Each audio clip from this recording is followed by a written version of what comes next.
Yeah, hi. Just wanted to do a concert review on Europe and Whitesnake. Whitesnake is now on their farewell tour. So they say that it's their last tour. This is actually a postponed gig that was supposed to be done during COVID, but it didn't happen, obviously. Um, and yeah, I guess it's the last time that you have a chance to see Whitesnake. So I wanted to give you a little bit of a hint about what to expect and whether you should go or not. I will give it my recommendation and rating at the end. I have to say though that farewell tours tend to often take longer than expected. Kiss has been on their farewell tour now for I don't think a decade or something like that, and Ozzy has retired 5 times, and you know how it is. But anyway, so they were playing here in Prague in O2, which is a big arena here, but in a smaller part of it. Like there are smaller spaces that are hosting conferences and stuff like that. And it wasn't a full house, but I think that has to do with the COVID postponement, because when these gigs were being postponed, then people were offered refunds, so people probably took that not knowing when it would be rescheduled. I didn't do that.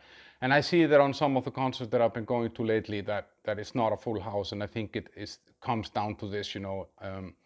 And yeah, the merchandising, there was a lot of Whitesnake stuff. I bought this T-shirt here, you know, like with the woman and the serpent or the snake, and with the Whitesnake thing, you know, and back on the back it says "Make some noise," and we did. But it was mainly T-shirts. There wasn't really anything else. No caps, no patches or anything like that. So I was a little bit surprised. I would have thought there would be more. You could buy the concert and the tour book, but I would have expected a little bit more, knowing that it's Whitesnake's last tour.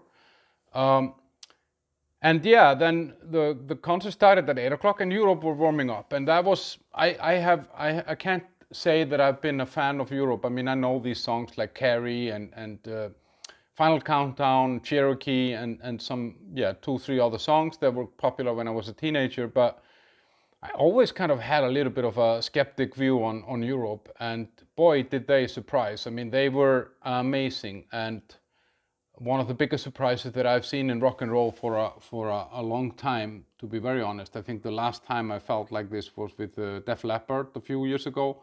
That I didn't have high expectations either, but they turned out to be amazing. And Europe were great. The singer, Joey Tempest, 58 years old, spot on in every fucking note. He didn't miss anything. The band was super tight, and they really gave it a show. You know, they played 12 songs. They ended, of course, on Final Countdown. They played Cherokee, Carrie, and one more song, I think, from the Final Countdown album. But they also played newer stuff that was heavier than I expected. And I'm definitely, after this, guys, I'm gonna dig a little bit into the Europe catalog and see actually what is what is in there, because I was very positively surprised. And if you have never seen Europe, even if you're not a fan, then just go and see them, because they were great. Now, so they did like 12 songs, and they had all the major hits there, and the crowd was really with them. I was surprised to see that, actually. I have to mention that there was a lot of people out there in the crowd that knew all the lyrics to the Europe song. So I guess maybe I was the unicorn here, not the other people. Then there was a half an hour break while they kind of rearranged the stage, and then Whitesnake came on. And I didn't notice it in the beginning, but they announced it after the first 2 songs that they were missing one guitar player, and I guess I was just so excited that I didn't even think about it. But Reb Beach was ill, so he couldn't make the concert, and Joel Hoekstra had to play all the guitar parts himself and cover all the solos and everything. When it comes to Whitesnake, it actually, you don't hear it so much, because they have such a great band. You know, the drummer, Tommy Aldridge, is super, super good, and he beats the shit out of those drums. And, they have these 2 keyboard players, Michelle and Dino, and they do a great job. And of course, Joel on the guitar and Tanya on the bass. I mean, it's just a super, super tight band. And you see that these people, this is what they do. Like, there are no failures, no errors. It's super tight and powerful. So they did, I think, what did they do? They did something like 15 songs. Yeah, they did 15 songs, and they they did a mixed bag. I mean, they did a few older songs in the beginning, or like, well, all their songs are kind of old, but from the early Whitesnake albums, let's say, they did, you know, Slide It In, and they did Slow and Easy, Ain't No Love in the Heart of the City, and then, yeah, they kind of rolled into, they built up the let's say, the song choices very nicely, because the atmosphere kind of grew as it went on. And after they did Fool for Your Loving, then they did like a keyboard and a guitar solo, and that was super cool. I've never seen a keyboard solo like this. The guy brought on the keyboard onto the stage and played on it. And then, yeah, Joel Hoekstra did an amazing guitar solo. He's a great guitar guy. And then, yeah, then came a drum solo 2 songs later, and that was just out of this world. And we're going to put that on our YouTube channel here, so I'll upload that probably today, because then you can see Tommy Aldridge in all his glory. He's 72 years old. He looks like he's 22. I saw him first 30 years ago, and he looks exactly the same. He drums the same way. He hasn't lost a beat since then. So then they went into kind of, you know, Is This Love, Give Me All Your Love, Here I Go Again, Still of the Night, and then they ended on Burn, a Deep Purple cover, which is kind of the song that made David Coverdale probably famous, because when he sang that back with Deep Purple in 76, I think it was 77, 75, 6, you know, that for me, that's kind of the song that made me aware of who David Coverdale is. And it was a really interesting thing that he ends his, you know, his final tour, farewell tour, on singing a song that kind of got him on the map. It's kind of a nice way to close the circle, I would say. And but they were really good. And I saw Whitesnake 4 or 5 years ago, and I have to say that I felt that, I mean, the band was great back then, but David Coverdale was better now than 5 years ago. I felt that he was giving it a little bit more.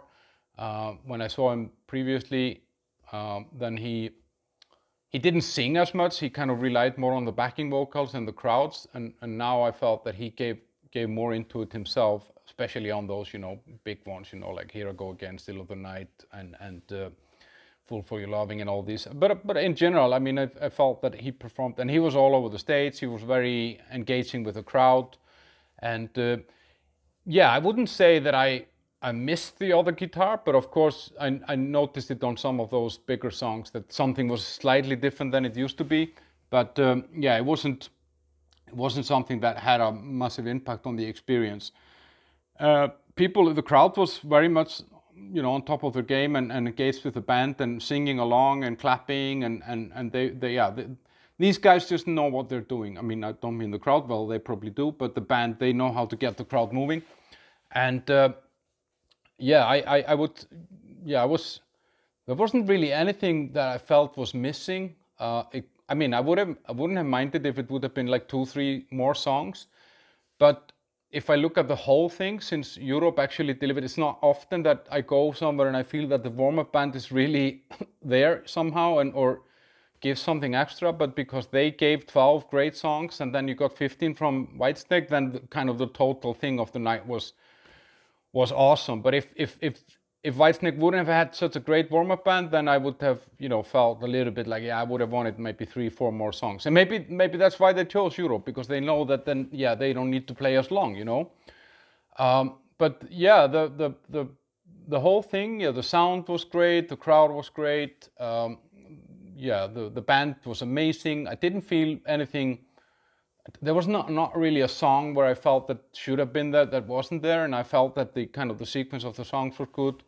And ironically, I mean, Whitesnake is the first band that I actually saw live in my life. I was 17 back in Iceland in 1990. They played in a horse racing house indoor, and I went 2 nights in a row. And David Coverdale was sick the second night when I saw them back then, but the first night they delivered back in 90, and they delivered again yesterday. So overall, guys, should you go and see them? Yes, you should definitely go and see them. I would on the scale of 0 to 10, I would give this concert like 8.5 to 9. I mean, the overall experience. And I think if we would have had the full Whitesnake band, rap beats on the guitar as well, then I would probably give it 9.5. It was overall a great night of rock and roll. If you want to go and have fun in a concert, and even if you don't know the music too well, you know, like me with Europe, this is a concert where you go. This is where you take your girlfriend when you kind of want to slowly introduce her into rock and roll.